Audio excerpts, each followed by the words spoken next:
El último clavo en el ataúd de mi madre no fue el que selló la fría madera, sino la imperceptible sonrisa de satisfacción que se dibujó en el rostro de mi padrastro mientras yo me rompía en 1000 pedazos frente a todos.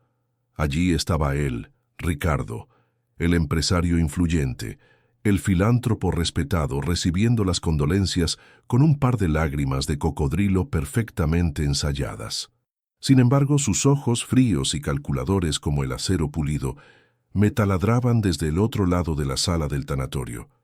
Yo, Ana, con apenas 19 años, era la hija única de Lucia, la mujer a la que ahora todos parecían llorar con una devoción póstuma. Pero en ese velorio, el aire no solo estaba denso por el aroma de los lirios y la cera quemada, sino también por un veneno que se deslizaba sigilosamente hacia mí. Los murmullos se arrastraban por las esquinas como serpientes. Pobre Ricardo, quedarse solo después de todo lo que hizo por ellas, siseaba una tía lejana. Esa chica siempre fue un problema, una fuente constante de disgustos, comentaba un socio de mi padrastro. La frase que más se repetía, la que él mismo había plantado con maestría, era la peor. Dicen que el estrés que le causó a su madre con su rebeldía fue lo que provocó ese terrible accidente. Cada palabra era una daga que Ricardo había afilado con paciencia y entregado a sus leales parientes para que la clavaran en mi espalda. Él no necesitaba ensuciarse las manos. Su teatro de viudo desconsolado era una obra maestra de la manipulación. Lucia, mi madre, una pintora de alma libre y sonrisa perpetuamente melancólica, había muerto en un supuesto y trágico accidente de coche, y su impecable viudo ya me había sentenciado públicamente como la culpable silenciosa. La pesadilla, lejos de terminar con el entierro, apenas estaba comenzando. Esa misma tarde, en la casa que hasta el día anterior había sido mi único hogar, Ricardo me hizo sentar en su imponente despacho. El olor a cuero y caoba, que antes me daba una sensación de seguridad, ahora me asfixiaba. Estaba flanqueado por 2 abogados con rostros tan inexpresivos como las máscaras de un teatro griego. No hubo palabras de consuelo, ni un gesto de humanidad. Solo el golpe seco de una carpeta sobre la mesa de madera pulida. Era el testamento. Tu madre, en un acto de lucidez final y preocupada por tu futuro, entendió que tu comportamiento impulsivo te hacía incapaz de manejar cualquier tipo de responsabilidad financiera, declamó Ricardo, con un tono que mezclaba una falsa pena con un triunfo que apenas lograba disimular. Según él, el documento era claro y conciso. Toda la fortuna familiar, las propiedades, las acciones e incluso el estudio de arte de mi madre con todos sus cuadros pasaba íntegramente a sus manos, como administrador y único heredero. Para mí, solo quedaba una vieja caja de madera que mi madre guardaba en el ático, llena, según citaba el testamento, de objetos personales de valor puramente sentimental y sin valor monetario alguno. Luego llegó la orden final, pronunciada con una frialdad que helaba la sangre. Tienes exactamente 1 hora para recoger esa caja e irte. Ya no eres bienvenida en esta casa. El abandono fue tan absoluto, tan quirúrgicamente brutal, que me quedé sin aire, sin familia a la que recurrir, sin un céntimo en el bolsillo y con el corazón destrozado por una doble traición, la de mi padrastro y la de una madre que parecía haberme repudiado desde la tumba. Me vi en la calle. Mi única herencia, mi única conexión con el pasado, era una simple y pesada caja de madera. Esa noche, el frío metálico de un albergue anónimo se convirtió en mi única compañía. Sentada en el borde de una litera que olía a desinfectante barato y a la tristeza acumulada de cientos de desconocidos, finalmente me atreví a abrir la caja. Una oleada de aroma a lavanda y papel viejo, el perfume inconfundible de mi madre, me golpeó con la fuerza de un recuerdo demasiado vivo, y las lágrimas que había contenido durante todo el día brotaron sin control. Dentro había cosas que esperaba encontrar: sus pinceles favoritos gastados por el uso, un par de pañuelos de seda con sus iniciales bordadas, fotos nuestras sonriendo en veranos lejanos. Pero entonces, mientras mis dedos removían aquellos fragmentos de una vida feliz, tropezaron con algo duro y pesado en el fondo. Era un libro, un voluminoso y antiguo libro de derecho, un vademecum de derecho penal. Su cubierta de cuero estaba desgastada en los bordes, y al abrirlo, descubrí que estaba lleno de anotaciones en los márgenes, párrafos enteros subrayados y pequeñas notas adhesivas de colores, todas escritas con la caligrafía elegante y precisa de mi madre. ¿Por qué Lucia, la artista etérea que pintaba paisajes y me enseñó a ver la belleza en las nubes, tendría un libro de leyes tan exhaustivamente estudiado? A su lado, un fajo de cartas amarillentas, atadas con una delicada cinta de seda. Eran borradores, cartas dirigidas a un destinatario anónimo que nunca fueron enviadas. Hablaban de una terrible e imperdonable injusticia, de un secreto que la habían obligado a guardar para proteger la vida de los que más amaba, y de un miedo constante a un hombre poderoso que la observaba desde las sombras, convirtiendo su vida en una jaula dorada. Mi confusión se transformó en un escalofrío que me recorrió la espalda. La imagen de mi madre, frágil y soñadora, no encajaba en absoluto con la mujer metódica, analítica y asustada que revelaban esas páginas. El profundo dolor de mi pérdida empezó a mutar, a cristalizarse en un propósito incipiente, en una necesidad visceral de descubrir quién era en realidad la mujer que me dio la vida. Ana se encuentra en el punto más bajo que jamás imaginó, traicionada, abandonada y sosteniendo en sus manos un misterio que podría reescribir por completo su pasado y su futuro. La verdad sobre su madre, su muerte y su vida secreta está oculta en esas páginas, esperando a ser descifrada. ¿Desde qué ciudad del mundo estás acompañando el inicio de este emocionante y doloroso viaje? Déjanos tu comentario aquí abajo, suscríbete al canal para no perderte ni un solo detalle y prepárate, porque la búsqueda de Ana por la justicia apenas está comenzando y cada revelación será más impactante que la anterior. Cuando ya creía que no quedaban más secretos por descubrir en aquella caja, cuando estaba a punto de cerrarla derrotada, mis dedos notaron una irregularidad en el fondo de madera. Estaba ligeramente suelto. Con el corazón latiendo desbocado en mi pecho, usé la punta de una vieja llave para hacer palanca en la ranura.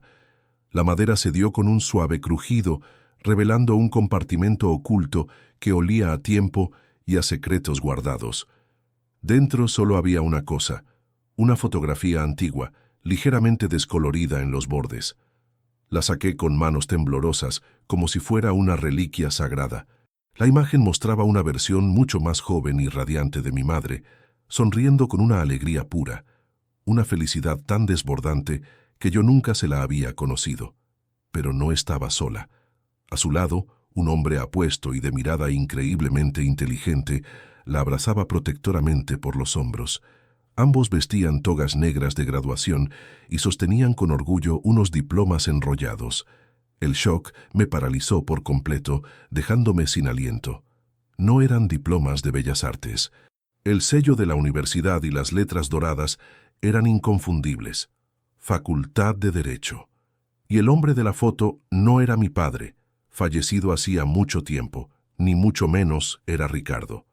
En ese preciso instante, mientras el mundo a mi alrededor se desvanecía, comprendí la verdad más aterradora de todas. La vida entera de mi madre, la historia sobre la que yo había construido mi propia identidad, había sido una completa y elaborada mentira. La determinación es una llama que nace de las cenizas de la desesperación.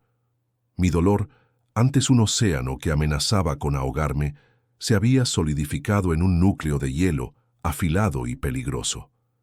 El primer paso de mi plan era tan audaz como humilde.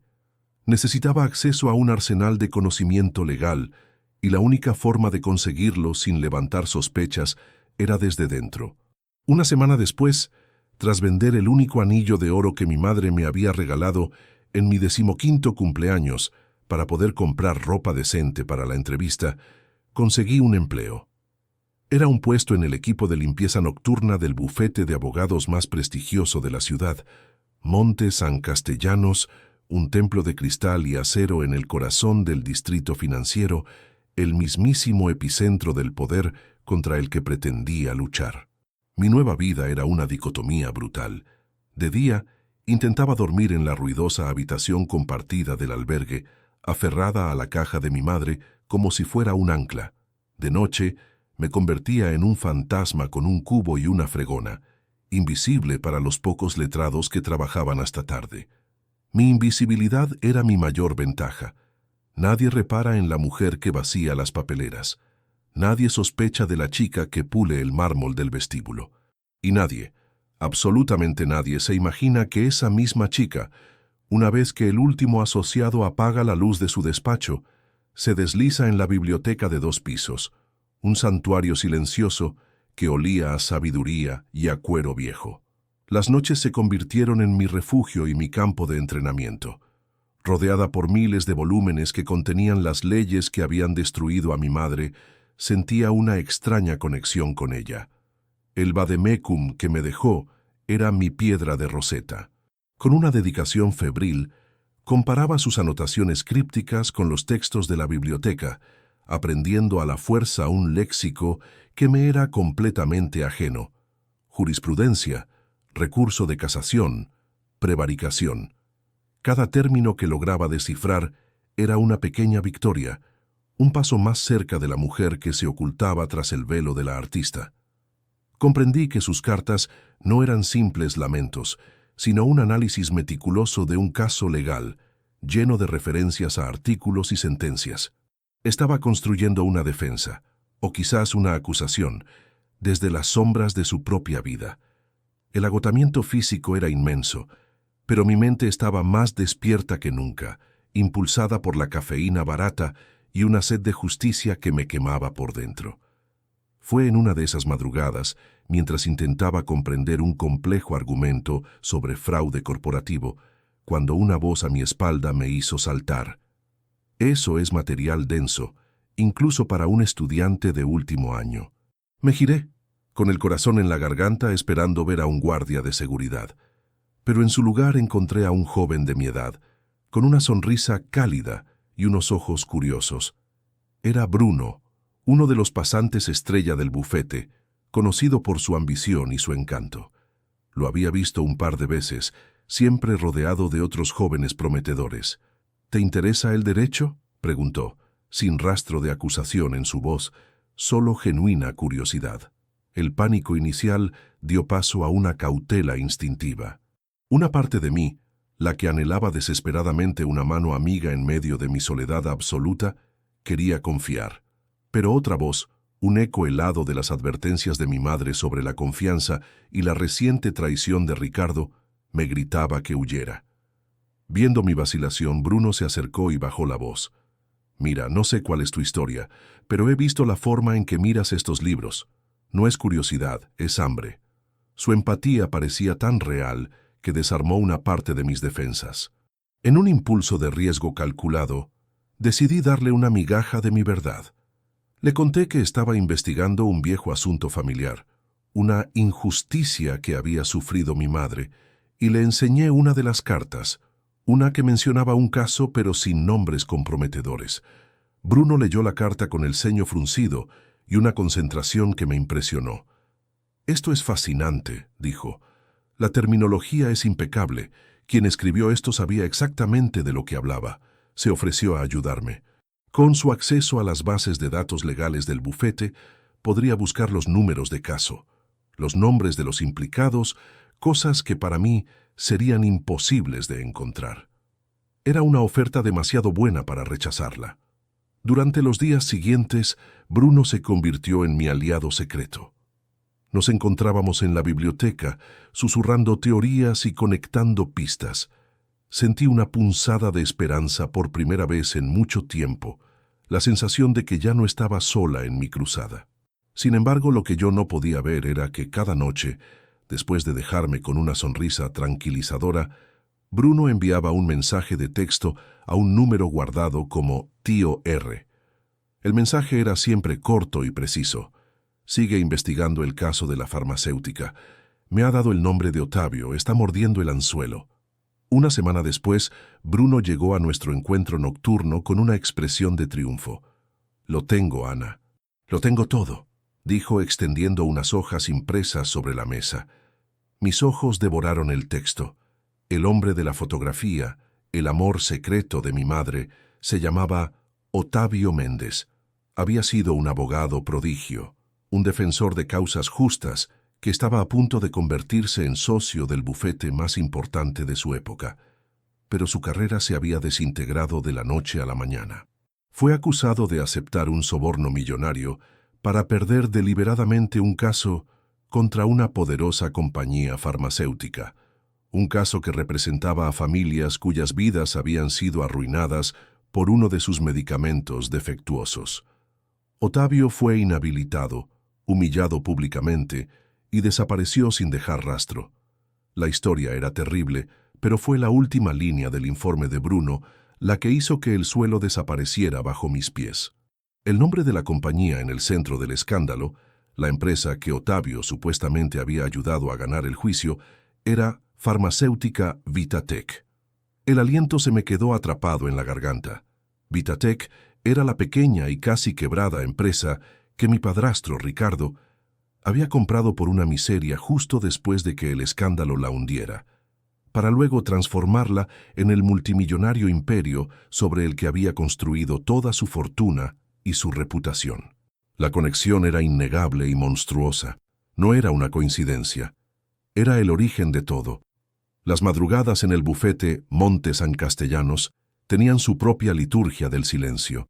El único sonido era el zumbido distante de las máquinas de aire acondicionado y el suave roce de mi fregona contra el suelo de mármol, pero mi mente ya no estaba en la limpieza. Cada pasada, cada rincón que dejaba impecable, era una coartada. Mi verdadero trabajo comenzaba cuando el último asociado se marchaba. Mi objetivo se había vuelto una obsesión: el despacho del socio fundador, el doctor Elías Monteiro. Era el santuario más inaccesible de todo el edificio, un lugar del que se contaban leyendas. Decían que Monteiro, un millonario excéntrico y una leyenda del derecho penal, ya casi no ejercía. Pasaba sus noches allí, encerrado como un ermitaño, rodeado de libros y fantasmas del pasado. Era temido por su temperamento volátil y su genio implacable. Para mí, esa oficina era la cima del Everest, el lugar donde se guardaban los secretos más profundos del bufete y quizás la clave para desentrañar la verdad sobre Vitatec. Había descubierto que una de las limpiadoras más antiguas tenía una llave maestra olvidada en su carrito, y tras semanas de ganarme su confianza, había logrado hacer una copia. Esa noche, el corazón me martilleaba contra las costillas mientras introducía la llave en la cerradura. La puerta se abrió con un suave clic, invitándome a entrar en la boca del lobo. El despacho no se parecía en nada al resto de la firma.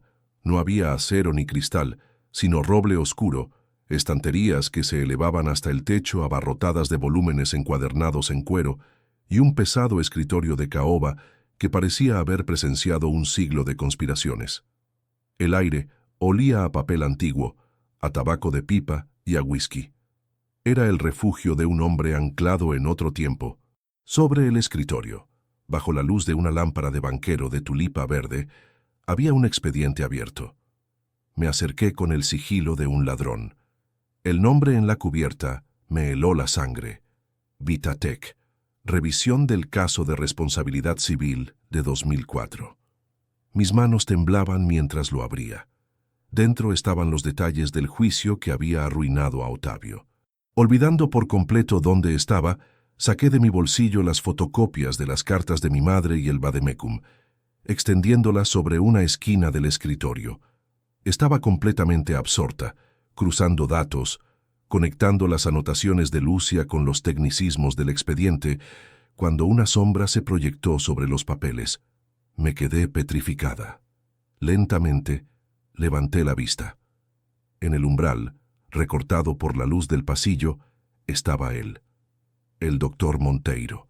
Era más viejo de lo que imaginaba, con una mata de pelo blanco y unos ojos de un azul tan claro que parecían casi transparentes, pero ardían con una inteligencia feroz. No gritó. No llamó a seguridad. Simplemente se quedó allí, observándome con una calma aterradora, su mirada pasando de mi uniforme de limpiadora a los documentos esparcidos sobre su escritorio. El silencio fue la cosa más ruidosa que jamás había escuchado. El recurso de inconstitucionalidad por vicio procesal, dijo de repente, su voz grave y rasposa rompiendo el silencio. Un argumento audaz para ese caso, pero inútil si el demandante principal retira los cargos. ¿No le parece? No estaba preguntando, estaba evaluando. Era una prueba. Mi mente, que funcionaba a base de pánico y cafeína, se aferró a las horas de estudio nocturno. Solo sería inútil si el retiro fue voluntario, respondí, mi propia voz temblando apenas un poco. Si se puede demostrar que hubo coacción o extorsión para forzar el retiro, el vicio procesal no solo se mantiene, sino que se convierte en la base para un nuevo cargo de obstrucción a la justicia.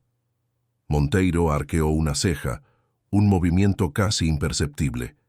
Se acercó lentamente al escritorio, sus ojos fijos en los papeles. Cogió la fotografía de mi madre y Otavio. He visto a miles de estudiantes pasar por las aulas y los tribunales, dijo, su tono ahora más introspectivo. ¿De dónde has sacado esto? ¿Y quién eres tú para conocer los secretos de los muertos? Fue en ese momento que la presa se rompió. Sabiendo que estaba acabada, que no tenía nada que perder, le conté todo. La historia salió a borbotones. La muerte de mi madre, la crueldad de Ricardo, el testamento falso, la caja, el libro, las cartas, el descubrimiento sobre Otavio y Vitatec. Le hablé con la desesperación de alguien que por fin encuentra un confesor, aunque ese confesor tuviera el poder de destruirme con una sola llamada. Cuando terminé, el doctor Monteiro se quedó en silencio por un largo rato, dándome la espalda, mientras miraba por la ventana la ciudad iluminada. Pensé que estaba decidiendo cuál sería mi castigo. Pero entonces se giró. Su rostro, antes una máscara de severidad, ahora mostraba una profunda melancolía. Lucia Martins y Otavio Méndez, susurró como si pronunciara los nombres de dos fantasmas queridos. Caminó hacia una de las estanterías y sacó un anuario universitario encuadernado en cuero. Lo abrió sobre el escritorio en una página marcada. Allí estaban ellos, Lucia y Otavio, en la foto de la orla de su promoción. Fueron mis mejores alumnos, dijo, su voz cargada de una emoción que me sorprendió. Lucia tenía la mente jurídica más brillante que he visto jamás. Podría haber llegado a la Corte Suprema. Otavio tenía un fuego, una pasión por la justicia que era contagiosa. Eran la pareja perfecta, destinados a cambiar el mundo juntos. Confesó que la noticia de su separación y el repentino matrimonio de Lucia con un empresario mediocre como Ricardo lo había desconcertado durante años. Y el escándalo que destruyó a Otavio fue una de las mayores decepciones de su carrera. Nunca creí que fuera culpable, admitió. Pero las pruebas eran abrumadoras y él simplemente se rindió, desapareció, y Lucia se silenció para siempre. Al escuchar mi historia, las piezas del rompecabezas que lo habían atormentado durante 2 décadas por fin encajaron. La dinámica en la habitación cambió por completo. Ya no era el temido jefe y la humilde empleada. Éramos 2 almas unidas por la misma injusticia. Ricardo no solo les robó su futuro, dijo Monteiro, su voz ahora dura como el granito. Construyó su imperio sobre sus ruinas y usó a tu madre como escudo y trofeo. Esta afrenta no puede quedar sin castigo. En ese momento, Elías Monteiro se convirtió en mi aliado. Pero no podemos atacarlo de frente, me advirtió. Es poderoso y tiene ojos en todas partes. Un litigio directo sería un suicidio. Debemos ser más inteligentes. Debemos ser un fantasma. Me propuso un pacto. Para el mundo, yo seguiría siendo Ana, la chica invisible de la limpieza. Pero en secreto, sería su aprendiz, su agente encubierta. Él me enseñaría todo lo que sabía sobre estrategia legal, sobre cómo usar la ley como un arma de precisión. Él sería mi mentor desde las sombras. Mi primera misión, mi prueba de fuego, era encontrar algo que Otavio había creado antes de caer. Un dossier secreto, una póliza de seguro que contenía toda la evidencia original contra Vitatech, pruebas de la manipulación de ensayos clínicos y los sobornos. Otavio lo había llamado el archivo Fénix, porque sabía que, aunque él fuera destruido, esa evidencia podría algún día resurgir de las cenizas. El archivo estaba oculto, protegido no por una caja fuerte, sino por un enigma, una pista que solo Lucia podría entender. Monteiro me entregó una fotocopia de una de las cartas que yo le había mostrado. Señaló un párrafo que yo había descartado como una simple divagación poética, donde mi madre describía con detalle un cuadro que había pintado. El puerto al anochecer, donde los barcos dormidos esperan la única estrella que los guía a casa. Tu madre no pintaba solo paisajes, niña, dijo Monteiro, sus ojos azules brillando con una nueva intensidad. Pintaba mapas. Tu primera lección es aprender a leerlos. Encuentra ese cuadro. Encuentra el archivo Fénix. Mi existencia se fracturó en dos realidades paralelas que se repelían mutuamente. De día, era Ana, la chica del uniforme gris, la que movía sillas y fregaba suelos con la mirada perdida, tan insignificante para el ecosistema del poder que me había vuelto invisible. Saludaba a Bruno con una sonrisa tímida, interpretando mi papel de joven ingenua y agradecida por su ayuda. Pero ahora, cada gesto, cada palabra, era una pieza de un elaborado contraespionaje. Alimentaba su curiosidad con pistas falsas que el doctor Monteiro y yo preparábamos meticulosamente. Migas de pan que llevaban a Ricardo por callejones sin salida, haciéndole creer que yo estaba perdida, buscando fantasmas en los lugares equivocados. Bruno, en su arrogancia, se creía el titiritero, sin saber que sus hilos estaban siendo cortados y reorientados por la misma marioneta que creía controlar.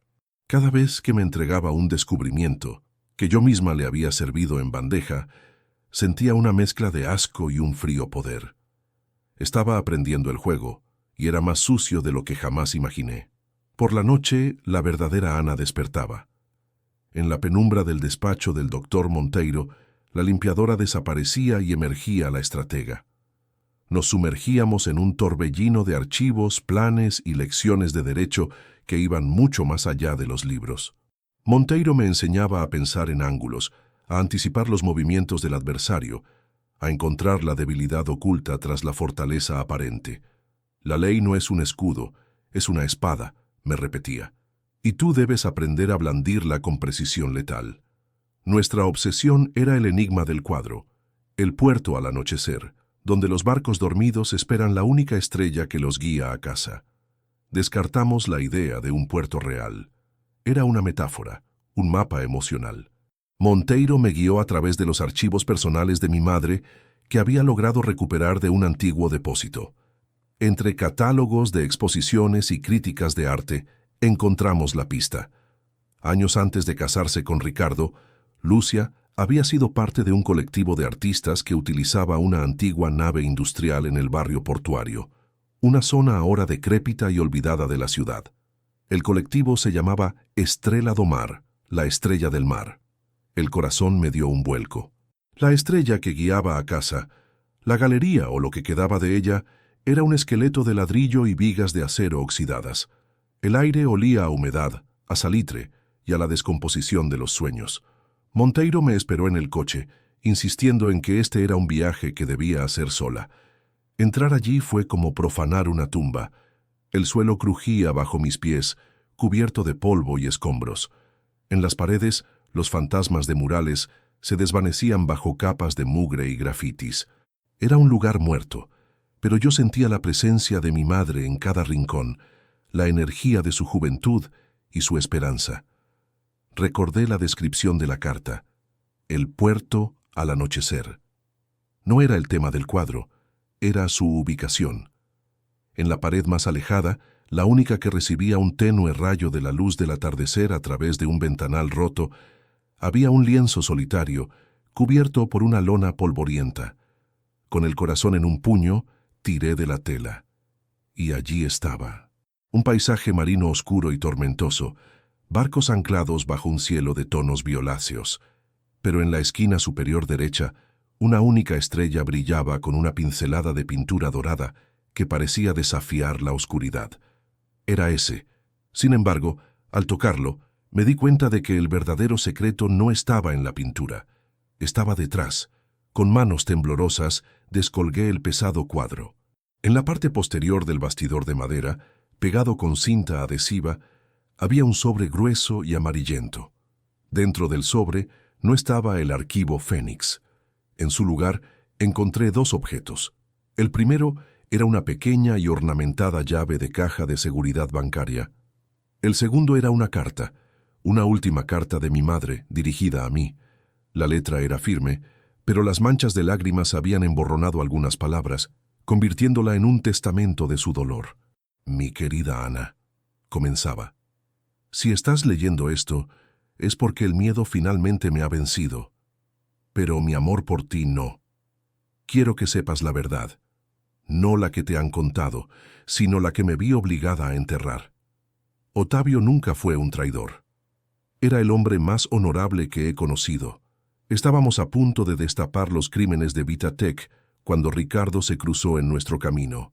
No me amenazó a mí, Ana. Eso hubiera sido demasiado simple. Amenazó con destruir a Otavio, con fabricar pruebas que no solo lo encarcelarían, sino que destruirían a su familia, a sus padres ancianos, a su hermana pequeña. Me dio a elegir, mi silencio y mi mano a cambio de la vida de ellos. Me casé con un monstruo para salvar al hombre que amaba. Cada día de mi vida a su lado ha sido una condena, una actuación para protegerte a ti y a ellos. Viví con la esperanza de que algún día, la niña fuerte e inteligente en la que te convertirías, encontraría esto y terminaría la lucha que yo no pude ganar. Él me quitó mi carrera, mi amor, mi libertad. Pero nunca pudo quitarme la esperanza en ti.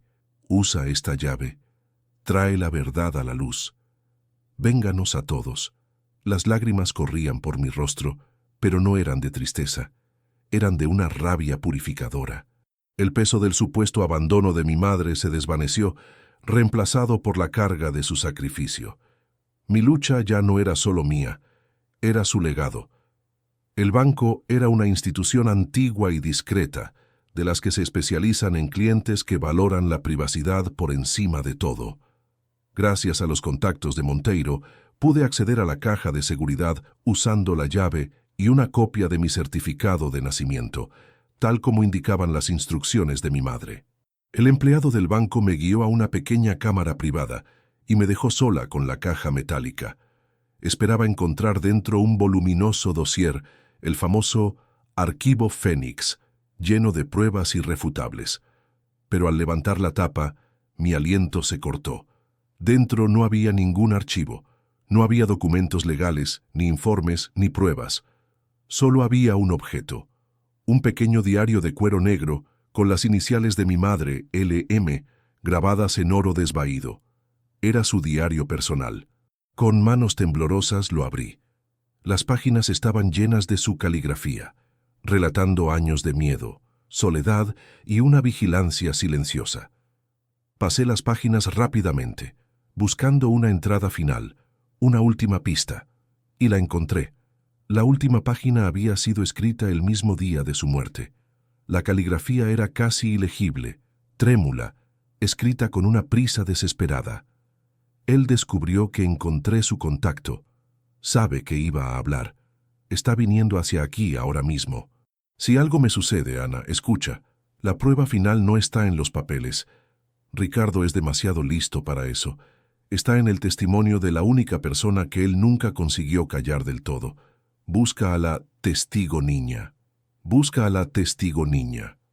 Esas 4 palabras, garabateadas en un diario con la tinta del pánico, se convirtieron en el epicentro de nuestro universo.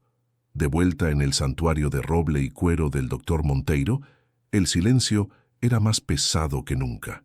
El descubrimiento del diario, lejos de ser el triunfo que esperábamos, nos había arrojado a un abismo de incertidumbre aún más profundo. Desplegamos su contenido sobre el inmenso escritorio, junto a los mapas mentales y las líneas de tiempo que habíamos trazado. La frase resonaba en la habitación, burlándose de nosotros. ¿Quién era esa niña? ¿Testigo de qué, exactamente? Por primera vez, vi una sombra de frustración en los ojos del doctor Monteiro. Él, un hombre que había navegado las aguas más turbias del sistema judicial, se enfrentaba a un enigma dejado no por un criminal, sino por una víctima. Pasamos horas releyendo cada entrada del diario, buscando un nombre, una fecha, una referencia indirecta. Revisamos los detalles del caso Vitatech hasta la extenuación, pero la investigación oficial, la que Ricardo había manipulado tan brillantemente, estaba sellada, limpia, sin cabos sueltos. Era un laberinto diseñado para que nadie encontrara la salida. «Él es un maestro del borrado, Ana», murmuró Monteiro, más para sí mismo que para mí. «No destruye las pruebas, las vuelve irrelevantes, las entierra bajo capas de verdad anodina». Nuestra búsqueda se volvió frenética, una carrera contra un reloj invisible. Decidimos ignorar el caso principal y centrarnos en las anomalías, en los pequeños detalles que la investigación oficial había descartado por considerarlos no concluyentes. Monteiro, usando contactos que había cultivado durante 50 años de carrera, consiguió acceso a los archivos policiales originales, no a las versiones editadas que se hicieron públicas. Nos sumergimos en cajas polvorientas, llenas de informes de peritos, entrevistas preliminares y fotografías de la escena que nunca vieron la luz. Fue un descenso a los detalles más sórdidos del escándalo.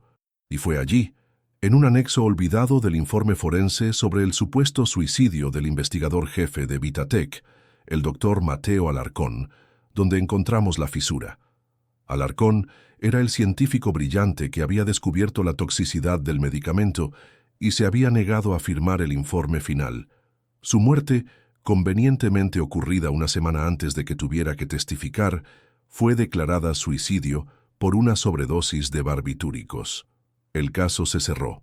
Pero una fotografía, una sola imagen descartada del expediente, lo cambió todo. Mostraba la mesita de noche junto al cuerpo de Alarcón.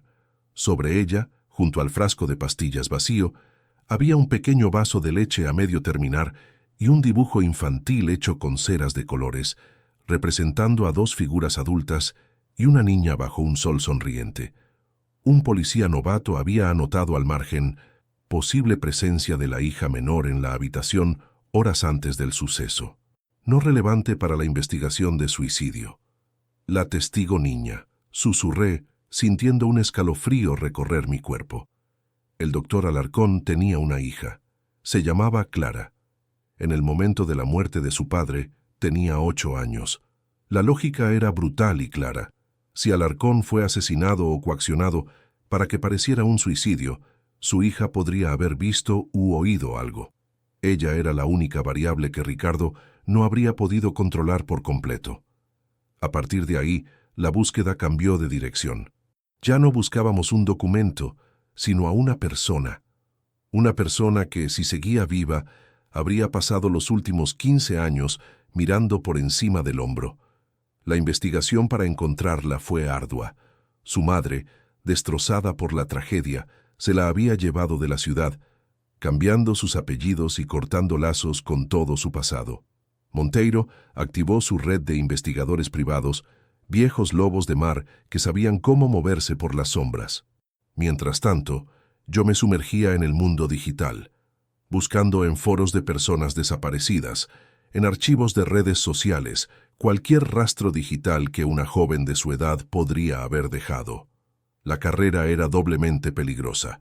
Teníamos que encontrarla nosotros antes de que Ricardo, alertado por nuestras indagaciones a través de su espía, Bruno, se diera cuenta de a quién buscábamos y llegara a ella primero.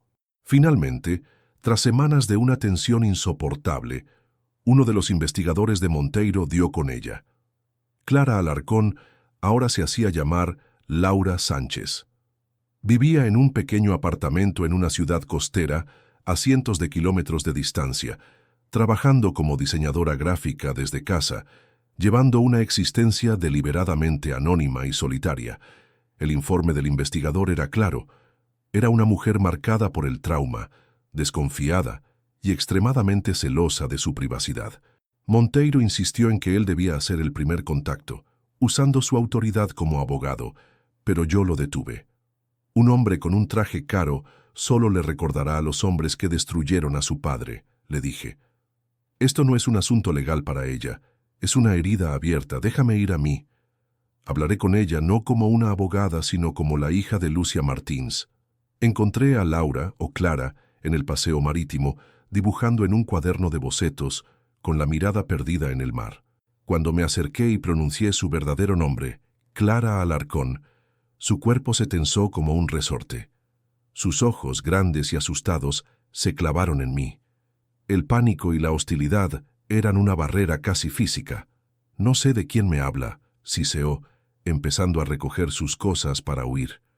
La agarré suavemente del brazo. Por favor, no huyas. Mi nombre es Ana, y mi madre también fue una víctima de Ricardo. Durante la siguiente hora, en un banco frente al mar, no le hablé de leyes ni de tribunales. Le abrí mi alma.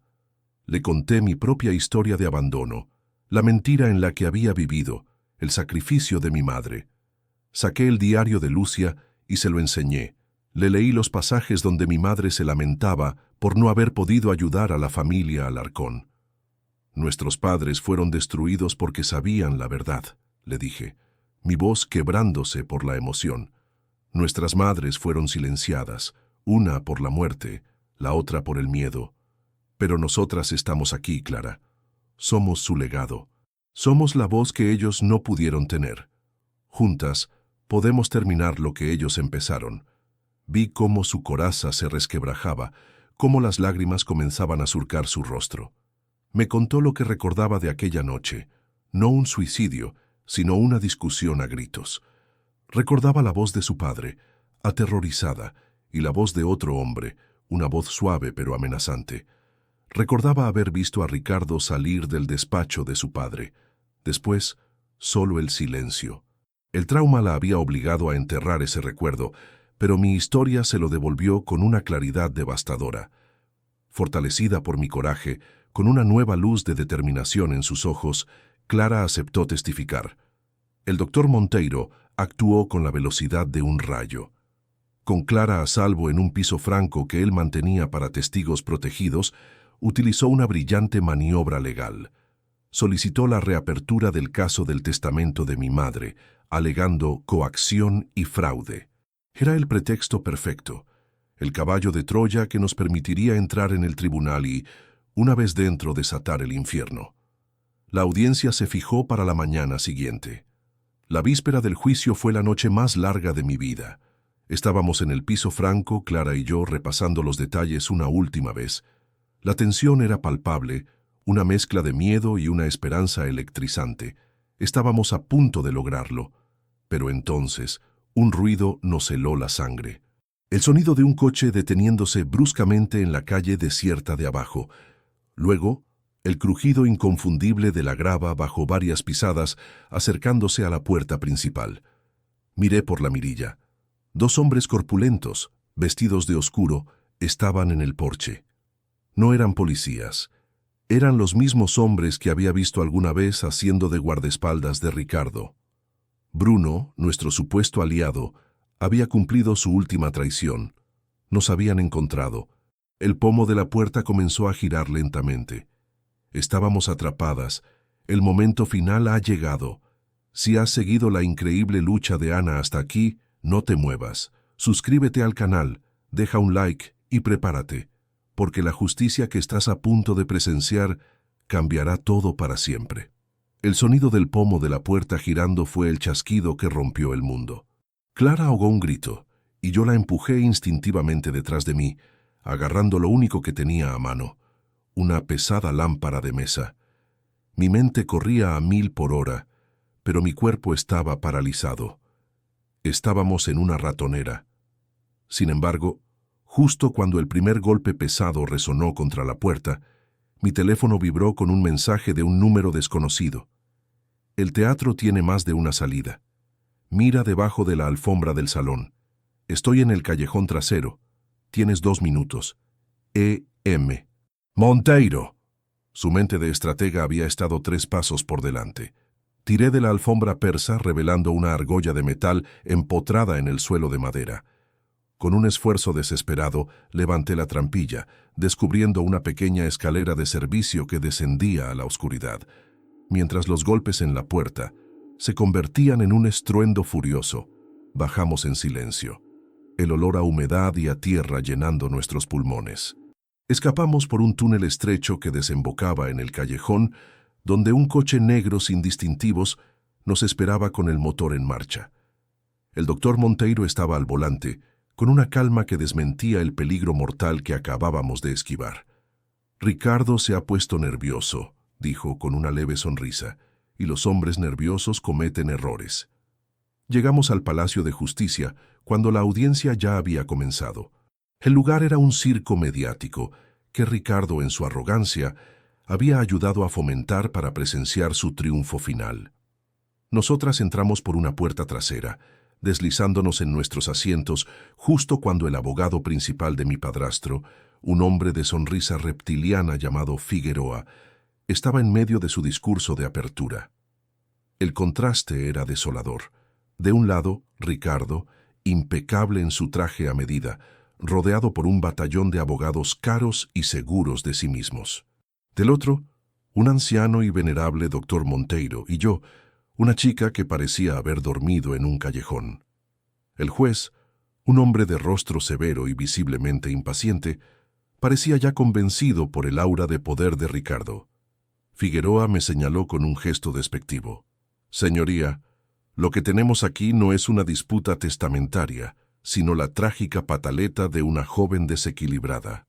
Una chica que, incapaz de aceptar la voluntad de su difunta madre, ha construido una elaborada fantasía para difamar el buen nombre de un hombre intachable, su benefactor, el señor Ricardo Valente». Los murmullos de aprobación recorrieron la sala. Me sentí encoger en mi asiento, el peso de cientos de ojos juzgándome. El interrogatorio de Figueroa fue una tortura diseñada para despojarme de toda credibilidad. Sacó a relucir mi expulsión del instituto, mis empleos precarios, pintándome como una resentida, una fracasada que buscaba dinero fácil. Cada pregunta era un golpe, y yo respondía con monosílabos, siguiendo las instrucciones de Monteiro. «Deja que se confíe, Ana. Dale toda la cuerda que necesite para ahorcarse». El juez bostezó mirando el reloj. Estaba a punto de perder el control cuando Figueroa cometió su error. «Y díganos, señorita, ¿con qué autoridad moral o intelectual pretende usted cuestionar un documento legal validado por expertos?» Fue entonces cuando me puse de pie. El silencio cayó sobre la sala. El juez me miró con fastidio. «Siéntese, señorita, no tiene la palabra». Ignoré su orden. Respiré hondo, canalizando el miedo, el dolor, el sacrificio de mi madre y el fuego de Otavio. Mi voz, aunque temblaba al principio, resonó clara y firme por todo el salón. Con la autoridad de la única persona en esta sala que realmente conocía a Lucia Martins, y con la autoridad que me confiere la ley. Un murmullo de incredulidad se convirtió en risas ahogadas. Vi la sonrisa de triunfo en el rostro de Ricardo. El juez golpeó la mesa con su mazo. «Esto es un circo. Señorita, está usted a un paso del desacato». Fue en ese momento cuando el doctor Monteiro se levantó lentamente. «Con su permiso, señoría», dijo con su vozarrón profundo y respetado, que silenció la sala al instante. Quizás hubo una omisión en la presentación de las partes. Permítame presentarle formalmente a mi coabogada en este caso, la señorita Ana Martins. Desplegó un documento y lo colocó en el estrado. Una licencia especial para ejercer en este único caso, concedida esta misma mañana por el Colegio de Abogados, bajo mi total y absoluta responsabilidad. Si una bomba hubiera explotado, el impacto habría sido menor. El rostro de Ricardo se descompuso, pasando del triunfo a la incredulidad y luego a una furia helada. El juez, pálido, miraba el documento como si fuera una aparición. La palabra «abogada» quedó suspendida en el aire, cargada de un poder que nadie había anticipado. «Yo interrogaré al testigo», anuncié, caminando hacia el estrado. Lo que siguió no fue un interrogatorio, fue una disección. Usando el diario de mi madre como un mapa de la psique de Ricardo, lo llevé a través de sus propias mentiras, Expuse sus manipulaciones financieras, sus contradicciones, el entramado de engaños que había construido. Con cada pregunta, le quitaba una capa de su armadura de respetabilidad. Cuando terminé con él, era un hombre furioso y acorralado. Entonces, llamé a mi única testigo. La defensa llama a declarar a Clara Alarcón. Clara entró, temblando pero decidida. Su testimonio fue desgarrador. Describió la voz de Ricardo amenazando a su padre, el terror en los ojos de un hombre bueno, la noche que le robó su infancia. Figueroa intentó destrozarla, llamándola mentirosa, acusándola de tener recuerdos implantados por una mujer desesperada. Pero entonces llegó el golpe de gracia. Objeción, dije levantándome. El abogado Figueroa tiene razón en una cosa. No podemos condenar a un hombre basándonos únicamente en el recuerdo traumatizado de una niña. Pero es que la muerte del doctor Alarcón no fue el único crimen. La muerte de mi madre, Lucia Martins, tampoco fue un accidente. Encendí la pantalla del tribunal. Esta es una grabación de la cámara de seguridad de un vecino de mi madre, obtenida hace 2 días. La hora corresponde a una hora antes de que la policía encontrara su coche en el fondo de un barranco. El vídeo, granulado pero claro, mostró el coche de Ricardo deteniéndose en la calle de mi madre. Él bajó, miró a ambos lados y entró en su casa. Salió 30 minutos después, limpiándose las manos con un pañuelo. El silencio en la sala era sepulcral. Ricardo se puso de pie de un salto. Su rostro era una máscara de pánico. ¡Miente! Todo es una manipulación. Esa bruja me tendió una trampa, igual que su madre. En su furia se había condenado. La confesión no del asesinato, sino de su presencia, de la confrontación, fue suficiente. Los alguaciles se movieron hacia él. Tras el caos con Ricardo detenido y la sala vaciándose, el juez me pidió que me acercara.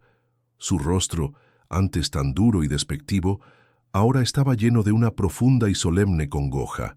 Me miró, ya no como a una niña problemática, sino como a una igual. Se aclaró la garganta y sus palabras resonaron en el silencio del tribunal vacío. Señorita Martins, durante mi carrera he visto muchas cosas, pero rara vez he presenciado una injusticia tan profunda, seguida de una defensa tan brillante y valiente. En nombre de este tribunal y de un sistema de justicia que le falló a su madre de una manera tan atroz, le pido perdón a ella a través de usted. En ese momento las lágrimas que había contenido finalmente brotaron, lágrimas de alivio, de victoria y de paz. Se había hecho justicia. Meses después, el sol brillaba sobre un pequeño jardín recién plantado. Estaba en la inauguración de la Fundación Lucia y Otavio para la Justicia, un centro que ofrecía ayuda legal gratuita a víctimas de abusos corporativos, financiado con los activos recuperados de Ricardo. El doctor Monteiro, mi mentor, mi salvador, mi nueva familia, estaba a mi lado, poniendo una mano orgullosa en mi hombro. Había honrado la memoria de mi madre, no solo como una artista, sino como la formidable abogada que siempre fue en secreto. Había encontrado mi propósito en su legado. La niña abandonada, la limpiadora invisible, se había ido para siempre. En su lugar, había una mujer que había mirado al abismo y había encontrado la fuerza no solo para salir de él, sino para construir un faro de esperanza para que otros no tuvieran que caer.